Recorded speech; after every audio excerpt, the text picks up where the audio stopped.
তো দেখো বন্ধুরা, আজকে কি রান্না করব। এই দেখো, আজকে রান্না করব হচ্ছে খাসির মাংস। এইখানে খাসির মাংসটা ধুয়ে নিয়েছি।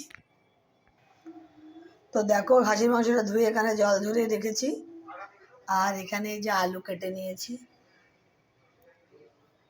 এখানে পেঁয়াজ রসুন কেটে নিয়েছি, এটাকে এখন পিসবো। আদাটা কাটা হয়নি, আদাটা কেটে নিই, তারপরে এগুলোকে পিসবো। তার খাসির মাংসটা না ধুয়ে জল ঝরিয়ে একটু ভিনিগার লাগিয়ে রেখেছি যাতে সফট হয়ে যায়।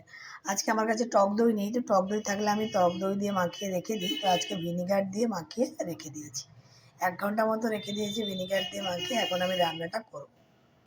তো দেখো বন্ধুরা, এই যে আদা পেঁয়াজ রসুন আর এর মধ্যে জিরে দিয়েছি, দিয়ে একসঙ্গে এই পেস্ট করে এই যে খানিকটা দিয়েও দিয়েছি।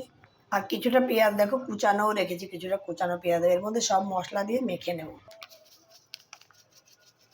লঙ্কা গুঁড়ো দিয়ে